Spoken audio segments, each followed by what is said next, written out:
पहले अपने शिव गुरु के चरणों में प्रणाम करती, मैया पार्वती के चरणों में प्रणाम करती हूँ। सभी देवी देवता, सभी माता रानी के चरणों में प्रणाम करती हूँ। नीलम दीदी, हरेंद्र भैया के चरणों में प्रणाम करती हूँ। सभी गुरु भाई गुरु बहन के चरणों में प्रणाम करती, माता पिता के चरणों में प्रणाम करती। मेरे प्रणाम को स्वीकार कीजिए।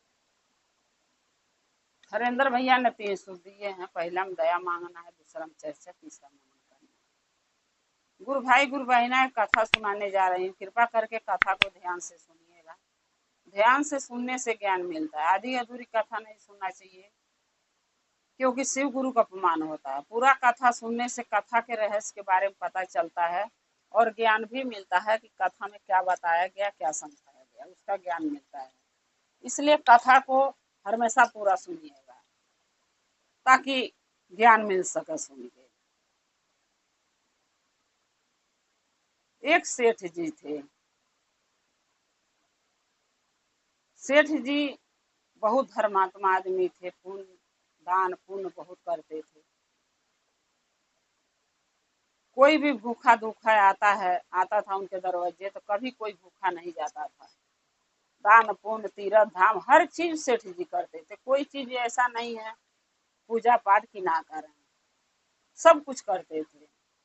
लेकिन उनके में एक ही कमी था कि जो घर परिवार है ये एक माया का जाल है। गुरु भाई गुरु बहना, इस माया के जाल से जब तक हम लोग चाहे आप लोग नहीं निकलेंगे, तब तक इंसान घर परिवार के जंजाल में बंधा रहता है। वो चाह के भी कहीं जाना नहीं चाहता है। कोई भी अच्छा जगह कोई कहे कि चलो हम लिया चलते, तो नहीं जाना चाहता है, क्योंकि उसको कहीं न कहीं लगता है कि हम नहीं रहेंगे तो मेरे परिवार का ये बिल्ला जाई, तो वो बिल्ला जाई, हमारे परिवार कैसे रहेगा, हमारा घर कैसे चलेगा। इस माया के जाल में लोग बना है।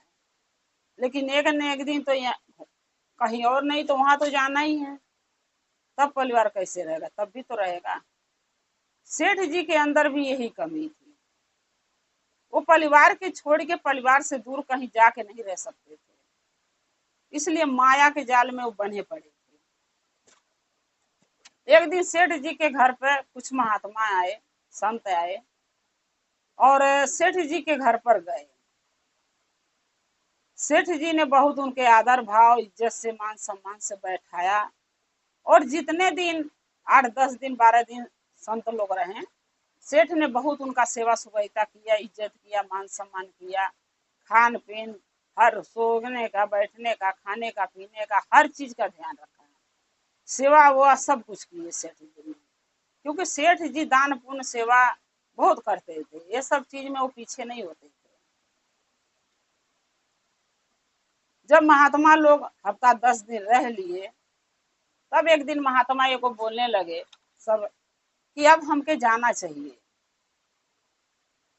काफी दिन हो गए आपके घर रहते हुए, और आपने हमारा इज्जत भाव मान सम्मान बहुत किया। अब हमें जाना चाहिए, क्योंकि हम लोग संत लोग हैं, एक जगह रह के बसेरा नहीं कर सकते हैं। हमारा काम है कभी यहाँ कभी वहाँ, यानी हम लोग तो घूमते फिरते रहते हैं। सो हम लोग आज चले जाएंगे।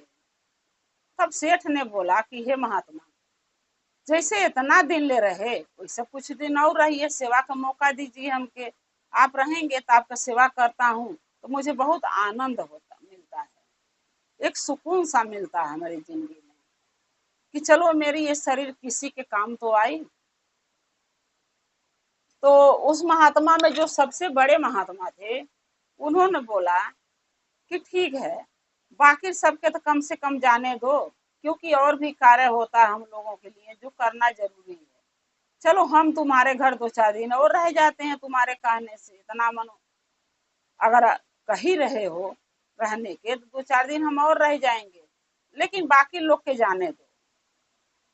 सेठ जी बोले ठीक है, अगर जाया जरूरी है तो कुछ लोग चले जाए, जाना चाहते जा सकते हैं आप लोग, और आप रहिए हमारे पास, ताकि हमके और सेवा के आपको मौका मिलेगा, आपका सेवा करूंगा। तो महात्मा जी बोले, संत जी बोले ठीक है।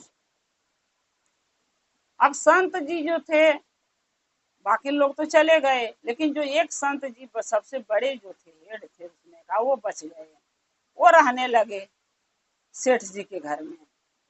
जब 4-5 दिन फिर बीत गया, तब वो भी महात्मा एक दिन सेठ जी से बोले कि हे सेठ जी, कल मैं भी चला जाऊंगा।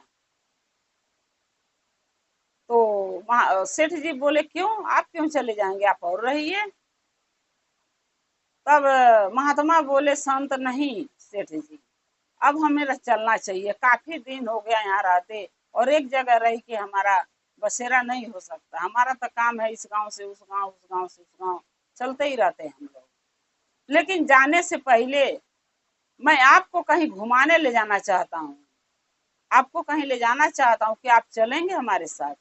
संत ने सेठ से बोला। तब सेठ जी कह रहे हैं कि नहीं, हम आपके साथ कहीं नहीं जा पाएंगे। तब संत जी बोले क्यों नहीं जा सकते हैं, अब आपकी क्या दिक्कत है, आपके बच्चे बड़े हो गए हैं, आपने अपने बच्चों के शादी ब्याह कर दिए, आपकी बहुएं आ गई, दामाद आ गया, बेटी की शादी कर दिए, पोती पोता नाती सब आपके हो गए हैं, धन दौलत रुपया पैसा हर चीज आप कमा लिए हैं, तो आपके पास क्या चीज की कमी है कि आप हमारे साथ जहां हम ले जाना चाहते वो जाना नहीं चाहते हैं। तब सेठ जी बोले कि आप हमें ले जाना कहाँ चाहते हैं। तब वो संत बोले कि बैकुंठ लोग ले जाना चाहता हूँ तुम्हें, क्योंकि आपने हमारा इतना सेवा, हमारा इतना इज्जत की है, तो बदले में हम आपको कुछ नहीं दे सकता, क्योंकि आपके पास सब कुछ है। तो कम से कम जो हमारे अख्तियार में है बैकुंठ का, आपके बैकुंठ तक पहुंचाना, वहां तो मैं आपको ले जा सकता हूँ। तब सेठ जी बोले नहीं, इसीलिए तो मैं मना कर रहा हूँ आपके साथ कहीं जाने से, क्योंकि अगर मैं चला गया तो मेरा घर परिवार कौन देखेगा।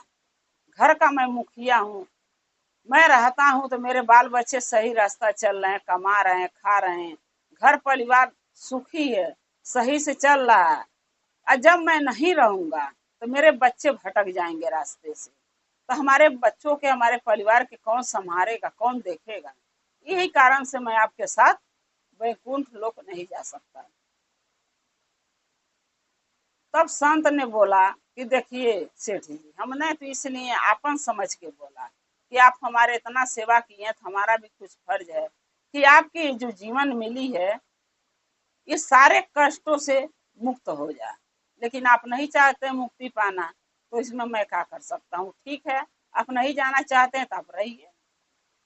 संत ने सेठ जी के घर छोड़ के और संत ने चले गए। जब संत चले गए, संत के जाने के कुछ साल के बाद, 8-10 साल के लगभग बाद, तो सेठ जी का देहांत हो गया, सेठ जी मर गए। जब सेठ जी मरे तो संत को पता चल गया था, क्योंकि संत जो थे वो अगमजानी थे, बहुत सिद्ध पुरुष थे, उनके सब कुछ पता रहता था कि कौन, खास करके उन इंसानों के बारे में उनको पता रहता था जिसके घर वो रुकते थे, और जिसके बारे में वो अच्छा जानते थे, मानते थे, जिसको उनके बारे में उनको पता रहता था कि कौन आदमी के साथ क्या हो रहा है। संत को पता चला कि सेठ जी तो दुनिया छोड़ के चले गए। संत जी बड़ा अफसोस किए कि हमने जब ले जी रहे थे जब सेठ जी, हमने बोला चलो बैकुंठ घुमा ले आता हूँ, सेठ जी घर परिवार के माया के जाल में फंसे पड़े थे, नहीं गए। अब आज देखो सेठ जी का देहांत हो गया, सीधा परलोक चले गए। अब उसके बाद जो है कुछ दिन बीता, फिर महात्मा को यानी संत को पता चला कि जो सेठ जी मरे थे वो उसी घर में, अपनिए घर में गौ गौ माता के पेट से जन्म लिए, एक बछड़े के रूप में, एक बछड़ा बन के जन्म लिए हैं। तो भी संत ने सोचा कि चलो बछड़े के बड़े होने दो, फिर चल के समझाऊंगा, क्या पता सेठ जी अब हमारी बातें मान जाए। जब कुछ दिन बीता, वो बछड़ा बड़ा हो गया, तब संत जी फिर वो सेठ जी के घर पे आए। जब आए तो संत ने तो पहचान गए कि सेठ जी हैं जो जन्म दोबारा लिए हैं, बाकी घर में कोई नहीं जानता था कि ये के है, क्योंकि सब तो अगमजानी नहीं होता कि जान सकता है। फिर जब संत जी आए तो उनके बच्चों बहुत इज्जत से, भाव से, आदर से बैठाए, पानी कानो पिलाए, क्योंकि बच्चों को पता था कि ये संत जी जब मेरे पिताजी थे तो आते थे, आज मेरे पिताजी नहीं है, संत जी आए तो मेरा भी फर्ज है उनका मान सम्मान इज्जत भाव करना। तो बच्चे खूब इज्जत भाव मान सम्मान उनका किए, खिलाए पिलाए, सेवा किए, बैठाए। उसके बाद संत ने जाके बछड़े से, यानी जो सेठ जी बछड़े के रूप में जन्म लिए थे, उनसे उनके कान में जाके संत ने बोला कि हे सेठ जी, जब आप इंसानी रूप में थे तो आपको मैं वैकुंठ ले जाना चाहता था, आपने नहीं गए।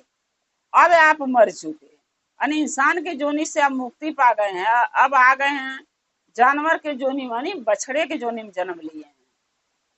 अरे अब तो चल के वैकुंठ घूम आओ, ये दुनियादारी, ये माया की जाल छोड़ दो, त्याग दो, अब अपने बारे में सोचो। तब वो बछड़ा यानी सेठ जी क्या बोल रहे हैं संत जी से कि नहीं, अभी भी मैं आपके साथ नहीं जा सकता वैकुंठ। तो संत ने बोला कि अब क्या दिक्कत है, अरे जब इंसान के रूप में थे तो आपके पास लालच था, माया था, जाल था, आप बंधे पड़े थे, जिसके कारण से आप नहीं गए। अब तो आप सारे जाल से मुक्त हो गए हैं, अब तो एक जानवर के रूप में जन्म लिए, बछड़े के रूप में, अब आप क्यों नहीं जाना चाहते हैं वैकुंठ। तब फिर जो सेठ थे बछड़े के रूप में जन्म लिए, फिर उन्होंने बोला कि देखिए संत जी, इसलिए नहीं जाना चाहता हूँ कि मैं बड़ा जब से हुआ हूँ तब से मेरा बेटा हमारे ऊपर धान गेहूं सब चीज ला देता है, खेत में दा के लाद देता है, तो मैं इसके घर तक पहुंचा देता हूँ, 1 रुपया मुझे देना नहीं पड़ता उसको, भोजन भी जो मिलता है वो खा लेता हूँ, उसी में मेरा गुजारा हो जाता है। अगर मैं चला गया तो मेरे बेटे का जो काम मैं कर रहा हूँ वो करेगा कौन, फिर मेरा बेटा अकेले हो जाएंगे। तब महात्मा बोले कि हे सेठ जी, अगर आप चले जाएंगे तो आपके जगह पर कोई और बछड़े का आपका बेटा लाएगा खरीद के, कोई और नंदी बाबा लाएगा, फिर उस पर अपना वो काम करेगा, अपना सामान उस पर ढोएगा, तो आप चलिए। फिर सेठ ने बोला कि नहीं संत जी, अगर दूसरा कोई आएगा बछड़ा खरीद के, मेरा बेटा ले आएगा, दूसरा नंदी आएगा हमारे घर पे, तो न पता इतना मेहनत करेगा कि नहीं जितना मैं करता हूँ, क्योंकि मैं जो मेहनत करता हूँ अपना घर समझ के, लेकिन जो दूसरा आएगा वो अपना घर समझ के मेहनत नहीं करेगा, वो तो कहेगा हमें खरीद के लाए हैं, जरा मन करेगा करूंगा। तो जब वो मेहनत अगर नहीं किया तो मेरा बेटा का काम रोजी रोजगार कैसे चलेगा, सर सामान किस पर ढोएगा। हम थोड़ा भी खा गुजारा कर लेता हूँ, कोई दूसरा आएगा तो न पता कितना ज्यादा खाएगा, तो हमारे बेटे का खाना भी ज्यादा नुकसान होगा, चारा घास भी ज्यादा उसको ले खिलाना पड़ेगा, मेहनत करना पड़ेगा। इस कारण से मैं अपने बेटे को छोड़ के बैकुंठ नहीं जाऊंगा। संत जी फिर पूछे, ये बताइए आप फिर कब जाएंगे। सेठ ने बोला अभी मेरा टाइम नहीं हुआ, जब टाइम होगा तो चलेंगे। सेठ संत ने इतना बात बोल के फिर चले गए, बोले नहीं जाएंगे तो भाई जबरदस्ती तो कर नहीं सकते, मैं जा रहा हूँ। फिर जो है संत ने चला गया सेठ जी के घर से। फिर कुछ साल बीता, फिर जो बछड़े के रूप में सेठ जी ने अपने घर में जन्म लिए गौ माता के कोख से बछड़ा बन के, फिर वो बछड़ा मर गया। जब वो फिर बछड़ा मर गया तो एक कुत्ते के रूप में जन्म मिला सेठ जी का, कुत्ता बन के जन्म लिए। तो वो भी कुत्ता बने तो एक कुतिया रहती थी उसके पेट से जन्म लिए सेठ ने। अब फिर उसी घर में यानी अपने ही घर में, घर के दरवाजे पर वो रहने लगे। फिर से जो संत थे उनके कुछ दिन के बाद फिर पता चला कि सेठ जी बछड़े की जोनी से उनको मुक्ति हो गई, मर गए हैं, अब कुत्ते के जोनी में जन्म पाए हैं। चलो अब उनको समझाता हूँ। फिर सेठ आए, फिर उनका जो फिर संत आए, फिर उनके जो सेठ के बेटे थे आदर भाव इज्जत किए, मान सम्मान किए, बैठाए उठाए, खिलाए पिलाए, सेवा सुविधा किए। उसके बाद फिर संत ने सोचा कि अब इस कुत्ते से बोलता हूँ सेठ जी से, क्या पता है अब इनकी आंखें खुल जाए, अब हमारे साथ जाने के तैयार हो जाए बैकुंठ लोग। फिर संत ने जाके कुत्ते के कान में फिर बोला कि अरे सेठ जी, इंसान के जोनी से मुक्ति पाए तो बछड़े के जोनी में जन्म लिए, उससे मरे मुक्ति पाए तो कुत्ते के जोनी में जन्म लिए, कितनी जोनी आप बदलोगे, कितने रूप और लोगे, कितने जानवर के पेट से जन्म लोगे, ये बताओ कितना जन्म और लोगे धरती पे। इससे अच्छा तो चलो बैकुंठ घूम आओ, क्यों इस नरक में रह के जन्म ले लेके भोग रहे हो। चलो हमारे साथ बैकुंठ में लिया चलता हूँ। फिर वो कुत्ता मना कर दिया, जो सेठ थे जो कुत्ते के जो जन्म पाए थे वो फिर मना कर दिया, बोला नहीं मात संत जी मैं आपके साथ नहीं जा सकता हूँ। फिर संत ने पूछा क्यों नहीं जाना चाहते, अब क्या है आपके माया है, क्या किस माया में आप फंसे हैं सेठ जी। तब कुत्ता ने बोला कि जानते हैं संत जी, मेरे बेटा ने मेरी बहू के बहुत कीमती कीमती जेवर बनवाया, बहुत महंगा महंगा बिक्खो बनवा के दिया है, और हमारे बेटे के घर में धन दौलत महादेव के दया से बहुत कमाया है। रुपया पैसा हमारे बेटा महादेव के कृपा से दया से इतना कमाया है कि धन की कमी नहीं है, और उसी कमाई से मेरी बहू के खूब वजन वजन जेवर बनवा दिया है। अगर मैं यहाँ हूँ तो घर का रखवाली करता हूँ, धन का रखवाली करता हूँ, और मेरी बहू के शरीर पर जो जेवर है उसका भी रखवाली करता हूँ। अगर मैं चला गया तो कोई भी चोर चाई आएगा, घर भी लूट लेगा, और साथ में जो है कि जेवर भी लूट के ले जाएगा, क्योंकि मैं रात रात भर जगता हूँ ताकि हमारे घर के दरवाजे तक कोई चोर आए ना। तब महात्मा जी बोले अरे सेठ जी, आप नहीं रहोगे तो कोई दूसरा कुत्ता आपका बेटा लाएगा, उसको पोस बढ़ के बड़ा करेगा, फिर जैसे आप इसका देखभाल घर का करते हैं, जमीन जायदाद के घर का और चाहे अपनी बहू के बिक्खो गहना का, वही सब भी करेगा। तब सेठ जी बोले नहीं, कुत्ता जो बोला जन्म लिया था बोला नहीं। तो सेठ जी पूछे क्यों क्यों अब नहीं जाना चाहते हो। फिर कुत्ता बोला सेठ जी, इसलिए नहीं जाना चाहता हूँ कि मैं जितना चिंता करता हूँ परिवार के बारे में, घर के बारे में अपना समझ के सोचता हूँ, इतना दूसरा नहीं सोचेगा। दूसरा कुत्ता हमारा बेटा लाएगा तो भोजन वो भी ज्यादा करेगा, खाएगा, हम तो जो मिलता खा के गुजारा कर लेता हूँ, क्योंकि हमारा बेटा हमारा बहू है। दूसरा आएगा वो भी ज्यादा खाएगा, ज्यादा उसको देखभाल करना पड़ेगा, और ऊपर से अगर वो कुत्ता रात को सो गया, रात भर नहीं जगा, तो कोई भी चोर हमारे घर में लूट के हमारे बेटा का धन चुरा ले जाएगा, हमारे बहू के जेवर भी छीन के चुरा ले जाएगा। अब मैं हूं तो अपना समझ के रखवारी करता हूँ, वो अपना समझ के थोड़ी रखवारी करेगा। तब संत जी बोले कि आप सेठ जी इतना माया में फंस गए हैं, परिवार के माया में, कि आप जीवन में कितनों भी जोनी जन्म ले लेंगे, बदल लेंगे, आप कभी वैकुंठ नहीं जा पाएंगे, क्योंकि आप अपने माया के जाल से इंसान थे तो भी नहीं मुक्ति दिला पाए, और जानवर के रूप में जन्म ले रहे हैं तो भी मुक्ति नहीं दिला पा रहे हैं अपने आप को माया के जाल से। सो आप अब कभी वैकुंठ नहीं जा पाएंगे, हमें लग रहा है। तब सेठ जी ने यानी वो कुत्ता बोला कि कोई बात नहीं, हम नहीं जा पाएंगे तो महात्मा जी कोई बात नहीं, लेकिन अपने बच्चों के, अपने परिवार के, बेटा बहू के छोड़ के कहीं नहीं जाएंगे। तब संत ने हार मान के, संत ने तो बहुत कोशिश किया ले जाने के, लेकिन वो नहीं जाना चाहते थे। संत ने हार मान के फिर चले गए। इसीलिए कहते हैं गुरु भाई गुरु बहना कि इंसान एक माया के जाल में, परिवार में फंस के रह गया है, वो अपने माया के जाल से निकलना ही नहीं चाहता है। तो चाहे वो वैकुंठ जाना हो, चाहे स्वर्गलोक जाना हो, चाहे कहीं भी जाना हो, जब हम नहीं अपने परिवार के छोड़ के कहीं जाना चाहेंगे तो कोई कैसे लिया जाएगा। जैसे सेठ जी नहीं जाना चाहते थे, संत जी नहीं लिया जा पाए। इसीलिए कहते हैं गुरु भाई गुरु बहना के माया के जाल से निकलिए। एक समय होता है माया के जाल में फंसने के, अब समय नहीं। अब समय ये है अच्छा कर्म करें, धर्म करें, पुण्य कमाए, दान पुण्य करें, तीर्थ धाम करें, और अच्छा अच्छा कर्म करें, पूजा पाठ भक्ति महादेव का करें, ताकि हमें भी एक दिन वैकुंठ, चाहे स्वर्ग लोग, चाहे महादेव के चरणों में जाके रहने के स्थान प्राप्त हो। इसलिए अच्छा कर्म करना चाहिए।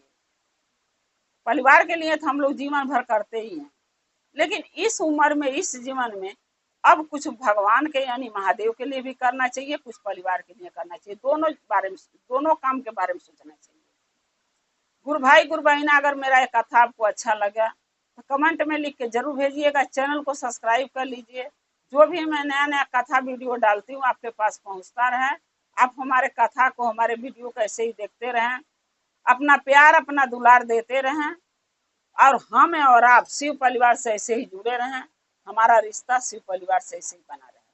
हर हर महादेव, घर घर महादेव। महादेव की दया और कृपा सभी भक्तों पर सदा बना रहे। जय श्री गुरु महादेव। पहले अपने शिव गुरु के चरणों में प्रणाम करती, मैया पार्वती के चरणों में प्रणाम करती, दीदी है भैया के चरणों में प्रणाम करती हूँ, सभी देवी देवता, सभी माता रानी के चरणों में प्रणाम करती, सभी गुरु भाई गुरु बहन के चरणों में प्रणाम करती हूँ। मेरे प्रणाम सब कर कीजिए। गुरु भाई गुरु बहन कथा सुनाने जा रहे हैं। कथा ध्यान से सुनिएगा, ध्यान से सुनने से ज्ञान मिलता है। आधी अधूरी कथा नहीं सुनना चाहिए, क्योंकि शिव गुरु का सम्मान होता है। पूरा कथा सुनने से कथा के रहस्य के बारे में पता चलता है और ज्ञान भी मिलता है। कथा में क्या बताया गया, क्या समझाया गया, उसका ज्ञान मिल जाता है। इसलिए कथा को हमेशा आप लोग पूरा सुनिएगा। अगर मेरा ये कथा आपको अच्छा लगेगा तो कमेंट में लिख के जरूर भेजिएगा। चैनल को सब्सक्राइब कर लीजिएगा। जो भी मैं नया कथा डालती हूँ चैनल पर आपके पास पहुंचकर आप हमारे कथा को देखते रहना, अपना प्यार देते रहना। एक गांव में गुरु बहिना रहती थी। गुरु बहिना तो बहुत सी थी, सब चर्चा भजन में जाती थी। चर्चा भजन, जागरण भजन, चर्चा करती थी और अपना पर प्रसाद दया लेके महादेव को अपने अपने घर जाती थी। उसी गांव में एक गुरु बहिना जो थी बहुत गरीब थी, बहुत गरीब थी। और गुरु बहिना भी वो बनी नहीं थी, बनना चाहती थी, लेकिन वो बहुत गरीब थी। अब गरीबी इतना उनके पास था कि उनके आदमी भी नहीं थे, 2 बच्चे थे, उनको खिलाना पिलाना पढ़ाना लिखाना तो कैसे करेंगे। कभी कभी मजबूरी ऐसा हो जाता कि काम भी नहीं मिलता है। तो बेचारी क्या करती थी कि एक मंदिर था महादेव का, वहां जाकर बैठ के भीख मांगती थी। और जो भी जाते थे भक्त लोग मंदिर में, वो उनको भिक्षा देते थे, चाहे पैसे चाहे अनाज, उससे अपना वो घर परिवार चलाती थी। और जहाँ चर्चा भजन होता था वहां जरूर हो जाती थी। अभी शिष्या नहीं बनी थी, लेकिन महादेव के प्रति उनका लगाव बहुत ज्यादा था। जहाँ भी चर्चा भजन होता था गांव में, पता चलता था, जरूर जाती थी। जब चर्चा में जाती थी तो बहुत से गुरु बहिना उनके ऊपर हंसती थी, मजाक बनाती थी उनका।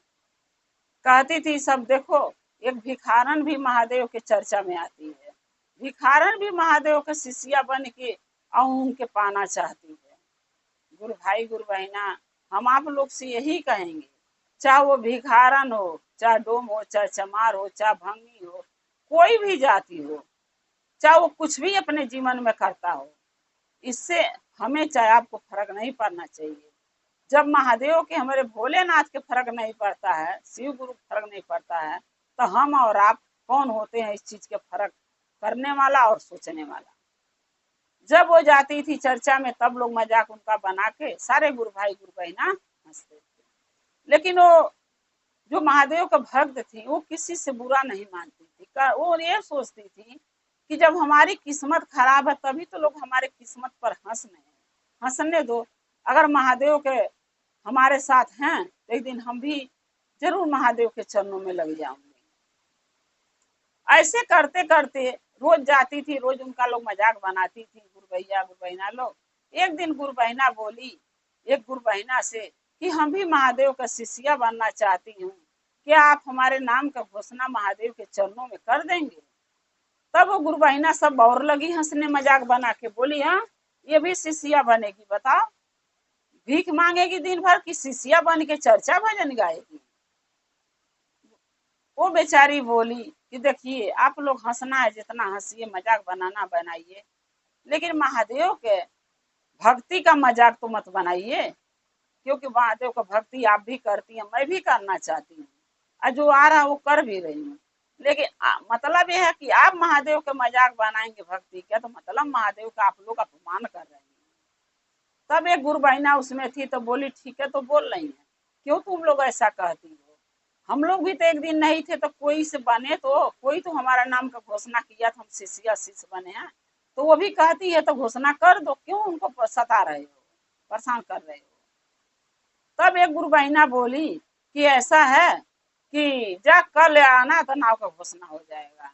कल फिर गई वो, फिर बोली नाव का घोषणा कर दो, तो बोली 3 सूत्र आता है, तो बोली नहीं। बोली जा 2 दिन के बाद आना तो घोषणा करूंगी। फिर 2 दिन के बाद बेचारी गई, हार नहीं मानी। दूसर कोई इंसान ऐसा गुरबैना होती कहती है रोज रोज जा रही, मजाक भी उड़ाती है मेरा सब, और मेरे नाम का घोषणा भी नहीं कर रही है, तो मैं क्यों रोज जाऊं। लेकिन वो हार नहीं मानी, बोली उस ठान ली थी कि महादेव के चरणों में जाना है, लगना है, उनसे दया मांगना है, तो नाव का घोषणा कराना है, सो मैं करूंगी चाहे कैसो हो। फिर जब 2 दिन के बाद गई तो फिर वो गुरु बहिना क्या बोली, जो बोलाई थी कि घोषणा कर दीजिए, तो क्या बोली कि एक तोता मैं तुझे दे रही, एक सुग्गा तू घरे ले जा, और इस सुग्गा से रोज इसको सिखाना कि तोता नमः शिवाय बोलो। जहिया यह सुग्गा तेरे कहने से नमः शिवाय बोलना सीख जाएगा, उस दिन तू लेके आएगी इस तोता के, तो मैं तेरे नाम का घोषणा कर दूंगी। तब सब बोली, तब वो बेचारी बोली ठीक है दे दो, ले जाऊंगी, मगर हार नहीं मान रही है। फिर भी वो कह रही मैं करने तैयार। ले गई। अब ले गई, 2 दिन बीता, 4 दिन बीता, 10 दिन बीता, रोज वो तोता के सुबह शाम दोपहर जब भी टाइम मिलता था तो कहती थी तोता नमः शिवाय बोलो। तो तोता के टाइम लगा भाई सीखने में, क्योंकि सीखा तो था नहीं।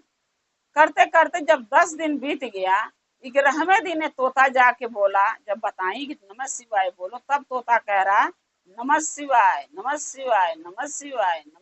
5 बार बोला। तब वो जान गई लेडीज कि अब ये तोता नमः शिवाय करने जान गया है, अब हम जाके उनके बताएंगे गुरु बहिना के, अनाव की घोषणा कराएंगे अपने।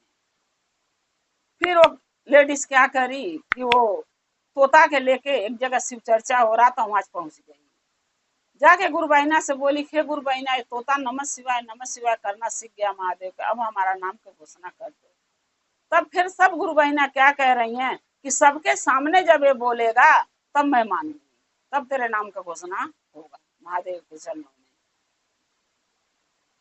तब तोता फिर वो लगी बोलने की तोता नमः शिवाय बोलो। अब तोता ढेर के मनइन के देख के वो घबरा रहा था, बोलबे ना करे। अब फिर लगी सब हंसने के, तो झूठ बोल रही है, तो झूठ बोल रही है, जो को झूठ तो बोल नहीं रही थी, वो तो सच बोल रही थी।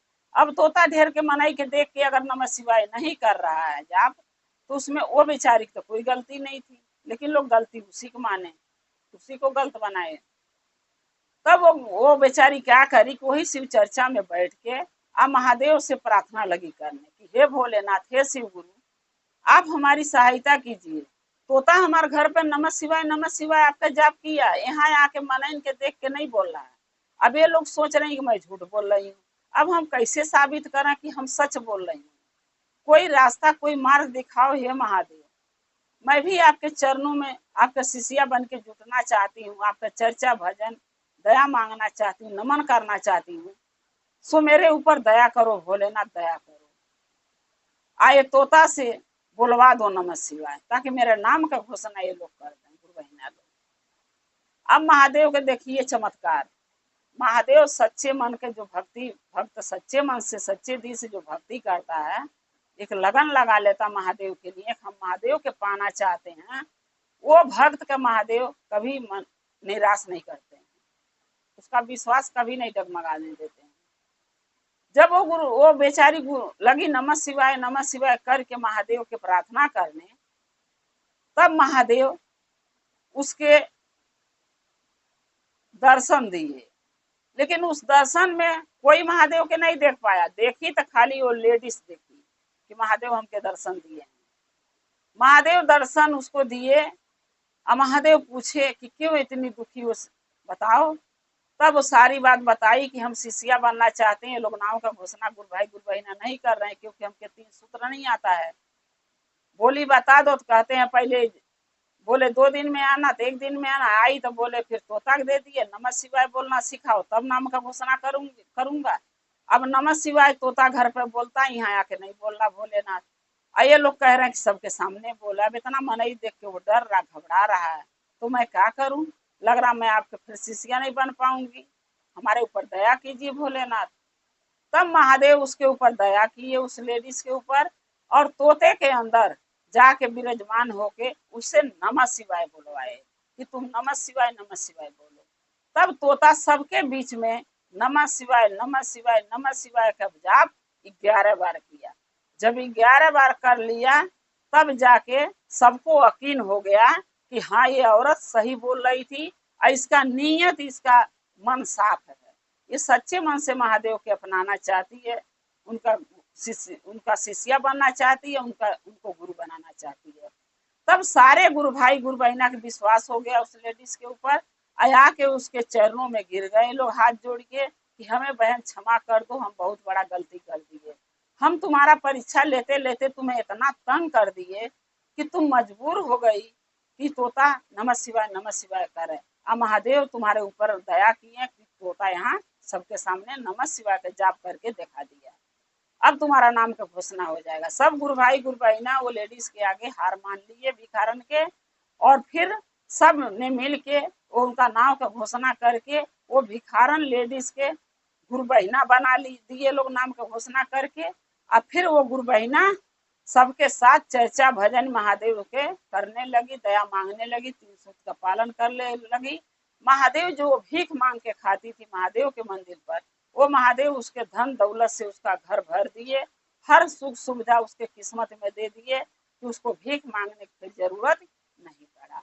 महादेव का चर्चा भजन करते रही, अपने बाल बच्चों को पालते हुए अपना जीवन बिताने लगी। इसीलिए गुरु कहते हैं गुरु भाई गुरु बहना, कोई के विश्वास के भरोसे का भगवान के प्रति जिसके मन में है उसके दुख मत पहुंचाइए, उसका भरोसा मत तोड़ने दीजिए, उसका भरोसा विश्वास उत्साह बना के रखिए ताकि वो भी हमारे जैसे आपके जैसे शिष्या महादेव का बन सके, गुरु बहना बन सके।